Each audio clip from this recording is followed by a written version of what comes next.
como é olhar para um determinado produto tecnológico, né? Ainda mais no caso da Clever, que é um produto diretamente ligado a finanças, que você tem variações econômicas no mundo inteiro, né? Você tem países com situações econômicas muito diferentes e tal, e você tem que gerir o produto de uma forma relativamente unificada, né? Então eu queria abrir com vocês contando como é um pouco dessa experiência, como lidar com essas diferentes variáveis para fazer esse tipo de gestão.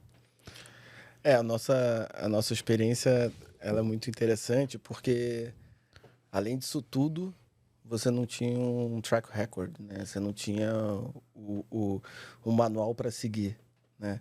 Então a gente foi conhecendo o mercado, se arriscando e no final tá dando tudo certo, né? Mas levando para o lado prático, quando a gente começou com a Wallet, a gente abriu a empresa no Brasil, mas aí começou a ver, pô, Brasil, cara, não tem regulamentação, aqui você vê, né, banco fechando conta de corretora, bloqueando os ativos, putz, não dá para viver num mundo assim, né? Então, poxa, vamos olhar para o mundo e ver qual é o país que está mais aberto para essa economia digital, né? Que está mais aberto para essa economia do blockchain, de ativos digitais, cripto, etc.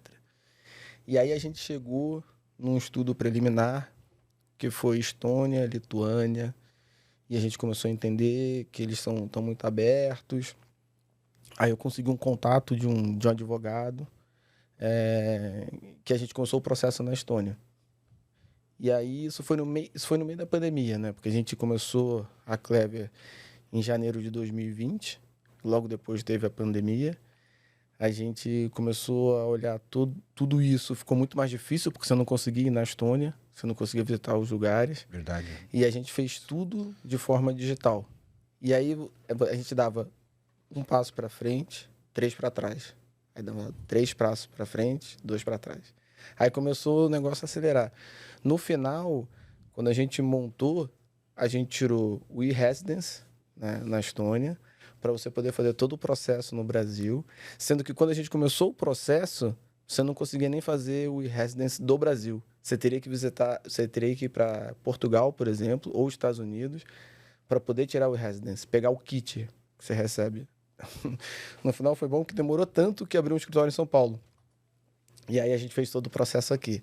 Aí a gente abriu a empresa na Estônia. E aí a gente falou, putz, mas é importante a gente ter sede em outros países. Isso é comum quando você pega uma empresa de cripto, ela tem sede em vários países. Por quê? Como não tem uma regulamentação ainda que suporte o teu negócio, você tem que se proteger. Então, acontece alguma coisa num país, você muda a tua operação para outro país, para outra sede. E aí a gente foi entender como é que funcionava Portugal. Tem um amigo que tem um escritório de advocacia em Portugal, comecei a conversar com ele, e Portugal está muito aberto a negócios digitais, né? E a gente viu que a wallet em Portugal, ela tem uma complexidade infinitamente menor do que no Brasil. Aí a gente tem a Clever Portugal. Qual é o lugar onde a regulamentação está mais evoluída para você ter uma holding, onde vai centralizar todas as suas empresas? Malta. Puta, vamos abrir a empresa em Malta, né? Então a gente conseguiu abrir a Clever Holding, ela fica em Malta. A Europa começou a dificultar a regulamentação, começou a apertar o nível de documentação sem clareza, ainda com mais receio do que certezas. Então, a Europa, como bloco, ainda não tem uma regulamentação única para blockchain, mas os países estão começando a se movimentar. Quem saltou na frente? Dubai, os Emirados Árabes, né? E aí também através de uma conexão, a gente foi para Dubai, conversou, e aí é um ambiente muito aberto para inovação, porque eles precisam disso, né? O dinheiro do petróleo, eles investem para atrair empresas para o próximo ciclo de crescimento deles. E em Dubai a gente conseguiu abrir algumas empresas que formam o nosso, vamos dizer assim, o nosso time de empresas, né? E aí, em 2021, a gente teve a ideia de montar um game studio no Canadá para o desenvolvimento do DevKings. E aí falou, putz, Canadá é o melhor lugar? É. Então lá a gente tem o time e a empresa. E aí, para a gente exemplificar por que é tão importante você escolher o lugar certo para o tipo de negócio que você está montando, quando você vai ter um negócio global, o Canadá é muito forte na indústria de games. E lá você tem um imposto que você paga em cima dos salários dos funcionários canadenses. Mas se você consegue comprovar que o que você está desenvolvendo traz inovação para o país, você tem o reembolso desse imposto que você pagou. Então, no final do ano, do primeiro ano de operação, a gente tinha que pagar $70 mil canadenses de imposto. E a gente recebeu 110 mil de incentivo do governo. Então, você fala, cara... Fantástico. Né? É outro planeta, né? Isso, literalmente. Né? Então, assim, quando você tem um ecossistema que ele está pujante, quando você tem um governo que você entende que trazer empresas de inovação é o futuro para esse país, para a mão de obra, para a geração de emprego, para a geração de renda, e ele abraça essas tecnologias que estão surgindo, você tem que olhar para esses países, assim, ele quer o meu negócio. Né? Lá eu vou funcionar de uma forma sem surpresa, onde eu posso focar apenas no negócio e não na burocracia, Sim. Se vai ter um fiscal, se vão mudar a lei, se a minha conta bancária vai ser bloqueada por algum motivo, se eu vou ter que ficar perdendo tempo enviando documentação para liberar o meu dinheiro, né? Às vezes é o dinheiro do meu cliente, então que a gente também sofre com isso. Então, quando você tem um negócio global de tecnologia, principalmente, você tem essa oportunidade de pesquisar aonde fica o melhor lugar para você montar a sede da sua empresa. E a partir daí, você consegue ter um arcabouço que te traz segurança e credibilidade. Porque você vai para esses lugares, não é porque você quer ter um tipo de facilidade, não é isso. Você quer ter segurança para poder focar apenas no desenvolvimento do seu produto. Então, essa jornada da Clever ela é incrível, porque a gente não pensou, vamos fazer isso nesse lugar. Não. A gente foi descobrindo, né? E sempre com esse viés, onde é o lugar mais seguro para a empresa estar para desenvolver o seu produto, desenvolver o seu negócio. E aí foram surgindo essas possibilidades. E além de você ter essa questão mais burocrática pulverizada em alguns países, você deve ter essa operação também pulverizada. Não é simplesmente uma questão de registro da empresa, né? Então, você tem a operação funcionando em lugares diferentes. Exato. E tem a possibilidade de mover uma operação que eventualmente seja prejudicada de um país, como você disse, para um outro país e continuar operando normalmente, né? Exato. Então, cada país que a gente vai, a gente tem uma estrutura mínima de funcionamento, né?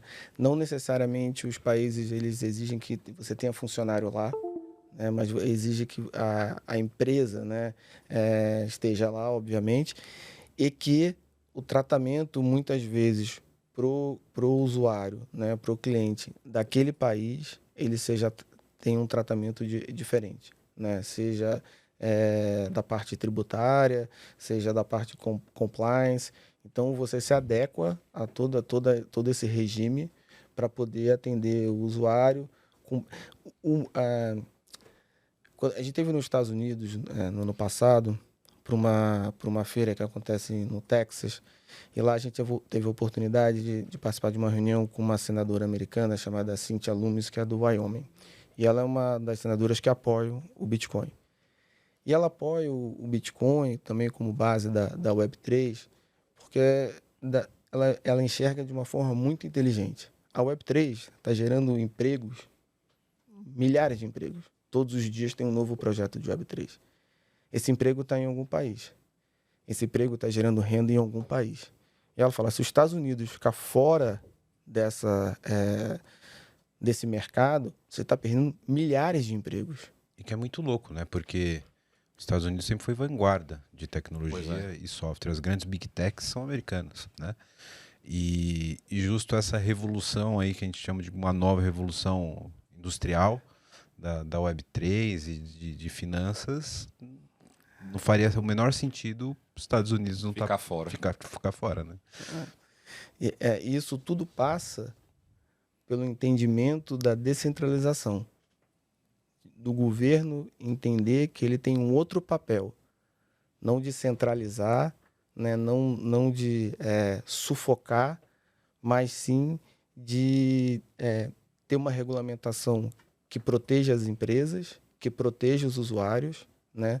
Porque, inclusive, nos últimos episódios que a gente viu, FTX, né? Que é o principal, sem dúvida nenhuma foi uma péssima gestão, isso é inquestionável e tal. Mas quando você olha a FTX como empresa, ela recebeu o investimento dos maiores fundos de hedge fund do mundo. Fundos tradicionalíssimos, né? E cadê o compliance dessas empresas? Como é que essas empresas fazem investimentos bilionários numa outra empresa de tecnologia e não viu nada disso? Não olhou nenhum tipo de documentação, de balanço, de controle, né? Cara, não precisa nem ir para esse mercado. A gente está vivendo o caso da Americanas agora. Agora, né? Aqui no Brasil mesmo. No mercado convencional no Brasil. Pois é. Né? O mercado já consolidado. Exato. Aquela contabilidade criativa, né? O pessoal é bem criativo na contabilidade. Exato. E prova que, cara, essas consultorias e esses compliances é meio que para inglês ver. Pois né? é. Isso é complicado, né? Mas, cara, esse ponto que você colocou sobre a participação dos mercados e dos governos, acho que esse caso ele ilustra bem, né? Porque você tem um governo vários governos no mundo, que ele tenta não participar disso, principalmente pelo viés dos governos de serem controladores, né? E não aceitarem essa descentralização. Mas você vê que o mercado não ignora a oportunidade, né? Por isso que esses fundos, mesmo numa zona cinzenta, não convencional e talvez vista por eles como arriscada, os caras não deixam a oportunidade passar, né? Então tem claramente uma diferença entre a demanda de mercado e a visão governamental da parada, né? E tem outra característica interessante de duas crises tão próximas, como para a gente é da Americanas, quando você compara com a FTX. FTX foi teve uma crise, teve um dump no mercado, o mercado inteiro sofreu, só que o mercado se recuperou pelo próprio mercado, né? Então, as pessoas entendem que também são responsáveis por pesquisar, por entender como é que funciona. Não estou dizendo que as pessoas, nesse caso, também não foram vítimas de uma propaganda que a FTX fez que não é verdadeira. Mas tudo se resolveu sem um papel do governo, do Banco Central, de uma CVM, nada disso, né? Quando você vai para o mercado tradicional, já vou para a recuperação judicial, já tem o papel de investigação da CVM, ou seja, o governo já entra de alguma forma para poder também agir dentro dessa crise, né? E o mercado de cripto ele voltou sem a ação de nenhum agente de governo. O mercado se ajustou, os usuários se ajustaram. Teve uma fuga de capital de exchange para wallet, né? Porque todo mundo é mais seguro guardar o dinheiro na wallet do que deixar no exchange. Estava falando disso offline. Eu fui desse. Opa, o que aconteceu com a FTX aqui? Cadê a minha wallet? E aí começa a gestão de um produto global, passa por isso, né? A crise de um gera oportunidade do outro. Né? E se você atua num mercado global, a FTX é mais forte em um determinado lugar. Se você está neste lugar, você aproveita essa crise como uma oportunidade. Se você está, por exemplo, só no Brasil, você não vai aproveitar essa oportunidade, né? Porque você está fora desse jogo. Né? E quando você consegue ser global, e você global com a receita, não só está disponível em todos os países, mas onde você consegue fazer o split dessa receita em vários países, no final você está fazendo uma gestão de risco.